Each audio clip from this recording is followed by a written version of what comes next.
Terus apa yang terkategori khamr?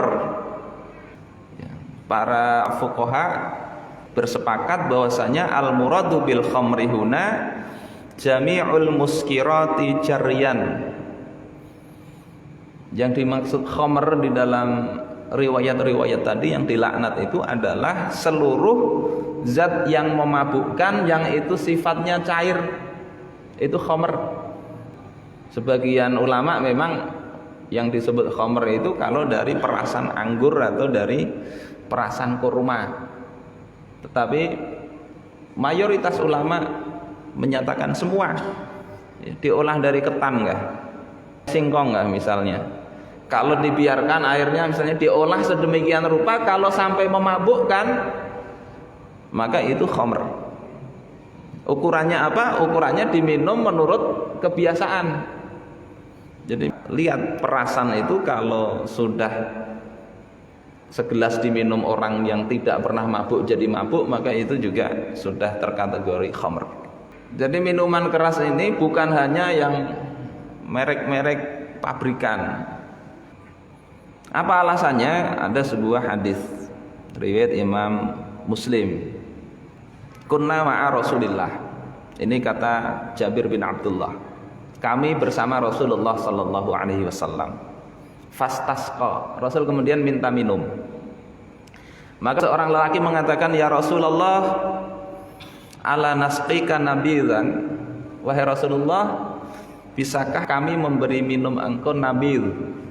Nabidh ini adalah minuman perasan anggur atau kurma, biasanya anggur. Maka Rasul katakan bala. Ya, artinya perasan anggur ini enggak apa-apa. Fa kharajar rajul yas'a faja'a bi qadahin fihi nabidh.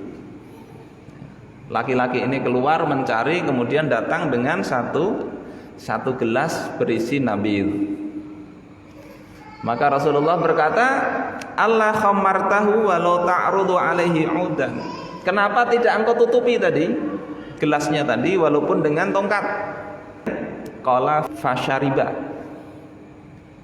Perawi hadis mengatakan kemudian Rasulullah meminum nabidh tersebut. Kemudian dalam riwayat yang lain dari Yahya al-Bahrani, bahwasanya suatu ketika disebut di depan Ibnu Abbas tentang nabidh. Maka Ibnu Abbas mengatakan, karena Rasulullah sallallahu alaihi wasallam yuntabadu lahu fi siqain.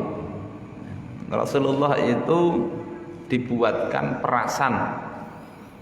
perasan minuman tadi. Min lailatil isnain fayashrabuhu yaumal isnain was sulasa ilal asr. Jadi beliau itu mengolahnya mulai malam Senin itu diperaskan. Kemudian beliau minum ya, hari Senin, hari Selasa sampai asar. Fa in fadhala minhu syai'un saqahul khadima aw sabbahu. Kalau ternyata ada sisa setelah 3 hari diperas itu, beliau berikan kepada khadim atau pelayannya untuk diminum oleh pelayannya. Ausobbahu atau beliau buang. Imam An-Nawawi ketika menjelaskan hadis ini beliau katakan, kenapa setelah 3 hari itu beliau ragu apakah itu berubah jadi khamr atau tidak, perasan anggur nih, atau masih baik atau tidak.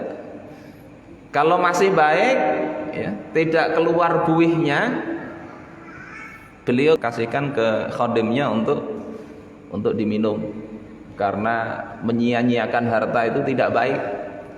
Pian punya makanan, kalau masih baik jangan dibuang-buang. Banyak orang-orang yang kesulitan makan. Rasul tidak buang, beliau kasihkan. Tetapi kalau sudah berubah sifatnya, walaupun perasan anggur beliau buang. Sehingga ukuran khamr atau tidak sebetulnya adalah ukuran sebagaimana kata para ulama tadi, memabukkan atau tidak.